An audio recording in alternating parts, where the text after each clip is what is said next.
So amidst all of the problems with the enemies and trying to rebuild the wall and all the other problems that there are, here there comes a famine. Now, I want you to look at this. The first point, we have a new problem.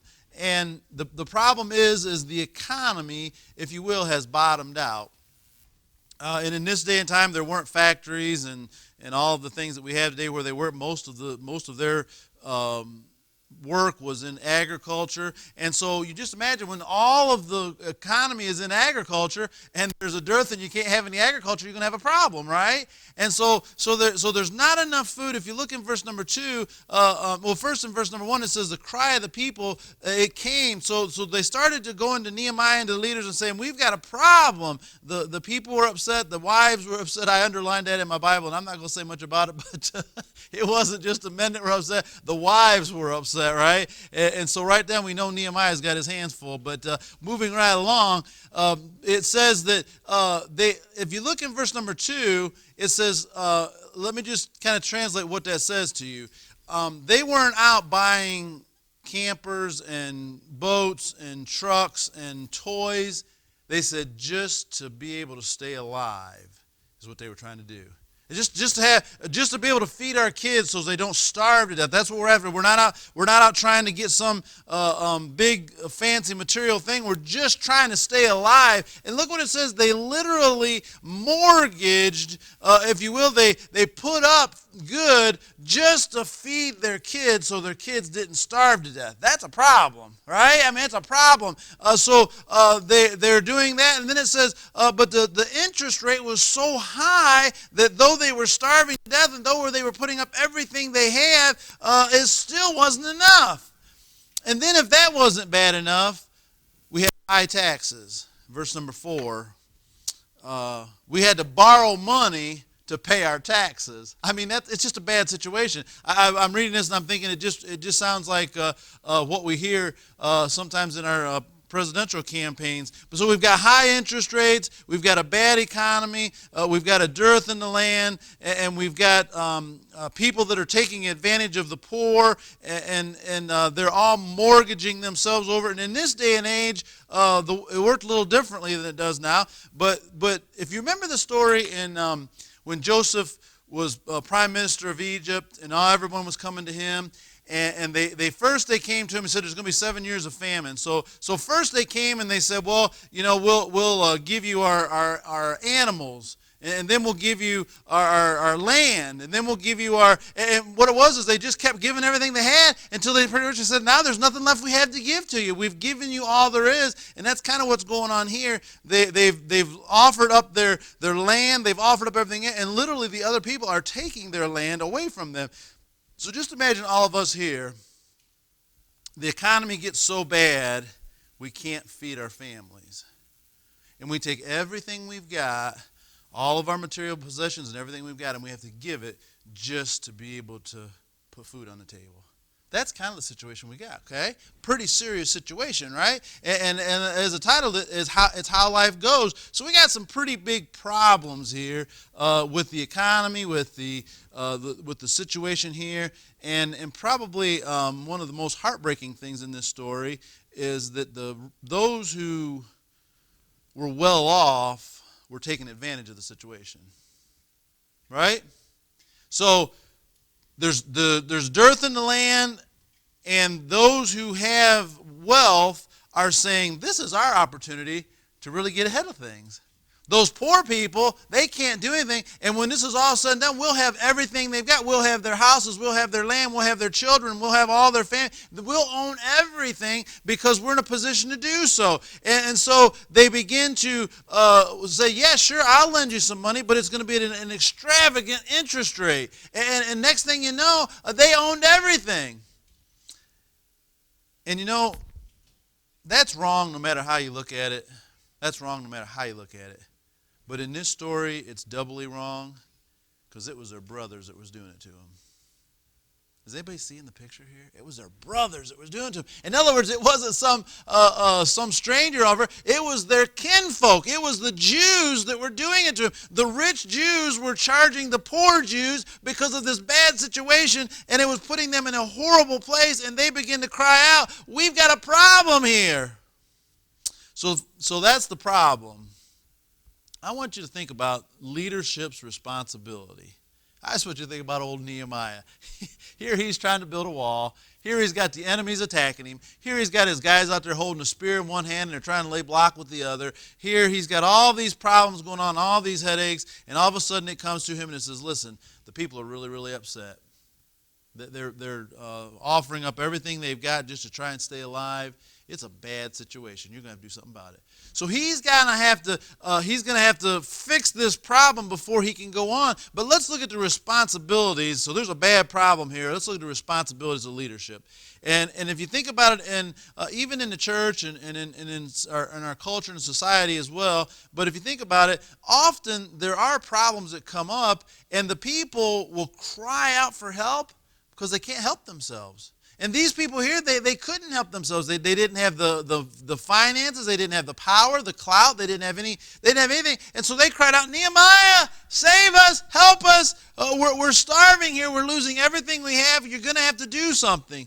So let's look at the responsibility that Nehemiah had. And first thing, let's just talk about the church instead of the government. But the first thing that Nehemiah had to do was look the situation over and do what was right for the people. Wasn't that really his first obligation? In other words, it wasn't just a political ploy. It wasn't just a fix the money problem. He had to look at the whole situation and say, in the eyes of God, what is right for the people? Well, what's right for the people? And I believe Nehemiah, I like how he says here, I've done this a few times myself. In verse number 7, he said, I consulted with myself. Right? And when you do that sometimes, and really what that's saying is he began to meditate on, what are we going to do here?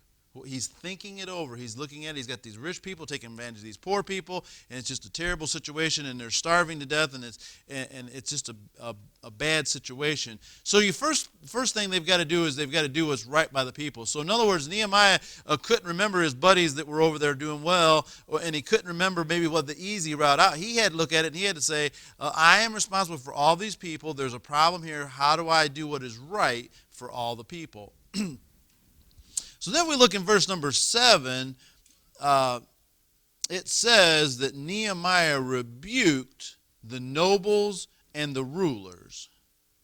Now, it's a little different time then, and in this time and in this story, there is no middle class. Do you guys see that? There is no middle class. There's the really, really poor, and there's the really, really rich. And there is no middle class, right? And so you have those who have nothing who are saying, Nehemiah, we're just trying to put food on the table, and we're dying here.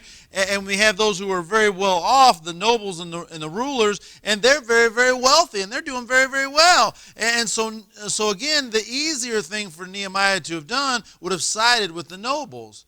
Wouldn't that have been the easier thing to do? Because they were the ones in power anyways, and he could have had buddies in his pocket that had lots of money and power and just let the poor people fend for themselves. But Nehemiah decides to go the hard route and do what's right for the people. And he rebukes the nobles and the rulers, and he told them clearly, you are wrong. And in a nutshell, if you put it all together, what he tells them is, he says, the people are poor, and you are charging them high taxes, and they can't pay it. And when they get to where they can't put food on the table, you're lending them money and you're giving them grain, but you're charging them such a high interest rate that they can't pay you back, and they're suffering so much because of your greed. It's really what he was telling them, right? And so he just rebukes them. He just corrects them and says, you are wrong. So sometimes the leadership has to look at what is best for the people, and sometimes the leadership has to correct those that are wrong. And certainly in the church, and not that we have this situation here, and we certainly don't have the trouble of rich and poor in this church, but sometimes there are those who need someone to step up to the plate for them and say, what's going on here is not right. And Nehemiah did that. But I like also what Nehemiah did. You know, it's easy to point fingers as a leader. It's easy to throw out criticisms towards other people. But Nehemiah, not only did he tell them they're wrong, he gave them solutions on what to do. And I think that's a job, a responsibility of leadership. He said, not only are you wrong, he says you need to give them back everything you took from them. right? You need to give them back everything you took from them. And if you charge them too much interest, you ought to give them back some of that interest and give them back their lands and all the things you've mortgaged and just give it all back to them. You find that in verse number 11. He said, just restore back to them everything you've taken from them. And so he had a solution. So he rebuked them. He had a solution for them. But I also like, he tells them in verse number 10, he said, I likewise and my brethren and my servants might exact of them money and corn. I pray you, let us leave off this usury. You know what Nehemiah was saying? Nehemiah was the governor of Jerusalem. And he was a political authority under the kingship of the king. He had appointed him such. So, and you'll learn later in the story that he had the right to pass taxes on these people. In other words, he could have sat back and Nehemiah said, I'm going to charge all of you taxes so as I can have it better. You know what Nehemiah said? I'm not going to charge you any taxes. I'm not charging any taxes to you. And not only that, if you need something, I'm going to give it to you, and I'm not going to charge you any interest. And so what we see in this is leadership has a responsibility of setting the example. So not only did he correct them and say, you guys are wrong, not only did he give them a solution and said, here's what you need to do, but not only that, but he set an example, and he says, listen, I have the right to be charging them taxes and interest. I'm not doing it. You guys shouldn't be doing it either. And how many of you know that leadership that doesn't set an example is not going to get very far, right? And you can tell people how they're supposed to live all day long, especially in the church, and you can criticize and cut down others and everything else. But if you're not setting an example, you're not going to get very far, and particularly in the church today. Now, I like this part, and I don't know if you'll understand it or not, but I like this part. In verse number 8, it says, and I said unto them, we after our ability have redeemed our brethren and the Jews, which were sold unto the heathen, and will ye even sell your brethren, or shall they be sold unto you? I like this part right here. Then held they their peace and found nothing to answer. I like that. The reason I like that is Nehemiah argued intelligently enough, they didn't have anything they could say. When he got done talking, they're like, oh, how do we argue with that? They were guilty, and sometimes we have such a flimsy argument or such a flimsy reason why someone's doing something wrong, but I think there's a responsibility to just make it so clear, you're wrong, and there ain't nothing you can say except for, yeah, I am wrong. And that's what Nehemiah did here. He just presented so much truth and so much fact that they ended up coming away saying, we're guilty and we'll do what you say. And it's pretty amazing. It's really quite astonishing if you just know how rich people are, even in 2018, how rich people are. These people were getting rich because of this dearth, and they were collecting all of these lands and everything, and they were rich people who had the right to do it, and they were getting rich off of the poor people. And Nehemiah says, give it all back. You know what they said? We'll give it all back. Does anybody understand how hard that is? Rich people don't do that. Rich people don't say, here, you can have everything back we took from you. And that'd be like the government saying, we're going to cut you a check for all the taxes you paid since you've been born. Wouldn't that be great, right? But what's the probabilities of that happening, by the way, right? So what I'm saying is that just doesn't happen today. And if a bank takes something away from you, or if you go to a loan shark and they're charging you huge interest, they don't turn around and say, oh, you know what, by the way, I'm sorry, here, you can have it back. Right? That doesn't happen, but that's what happened in this story, because Nehemiah did what was right. He rebuked them, and he made such an argument of truth that they said there's nothing we can do. They held their peace and they couldn't argue it back. And I think that's a really good lesson for leadership. So we see, if we were trying to relate this to the church, life happens, right? So that's how life goes. There's going to be problems in the church. There's going to be problems in life. There's going to be people in this church that will have physical problems and financial problems and family problems and on and on and on. And those things are going to happen, right? We fix them. That's what we do, is we fix them. We look at the problem, we understand what needs to be done, and we do our best to fix those problems. It is the leadership's responsibility. And the last point is not a pleasant point. And I'm going to try and not elaborate too much on it, but I just want you to see the last point. The brethren were worse than the heathen. And that's a sad point to make, but we've already read to there, verse 8. It says that they were redeemed. That those that had in that day when you got into trouble financially, you would give yourself into mortgage, if you will. You would give yourself into bondage to someone else, and then someone who cared about you, someone who had means, they could come back and they could redeem you out. They would pay your penalty, and then you'd be set free, and you'd no longer be in debt. And they had done this with the heathen. So the Jewish people had been in bondage to the heathen, and they had went and the Jews had went and paid the price to redeem them, and they were set free from the heathen. And now the Jews turn around and put them in bondage. And if you see in verse I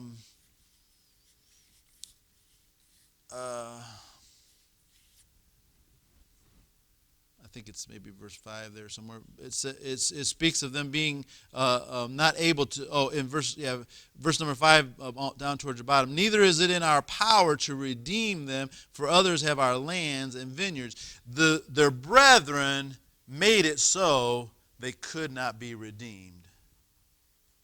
Anybody getting the picture? The heathen allowed them to be redeemed, and their own kinfolk put them in a place where they could not be redeemed. And what a sad commentary on this whole situation here. The ones that should have been on their side because they were fellow Jews and because they were part of the family and because they knew the hardship they'd been through should have been there for them, and they were against them more than the heathen that they had been in bondage before. So what a sad commentary that is. And I've got down here,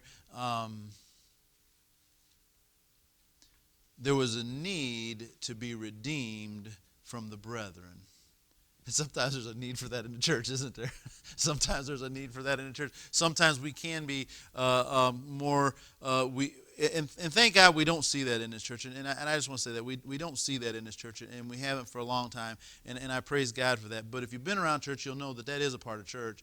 There are a lot of times the people inside the church you go to church with are a lot more harsh than the people you work with out on the street. Right? It should never be the case. It should never be the case. This ought to be a place of love and compassion and helping one another.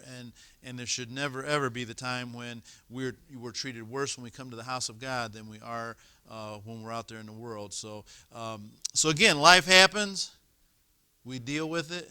God is faithful. We find a solution, and we go on.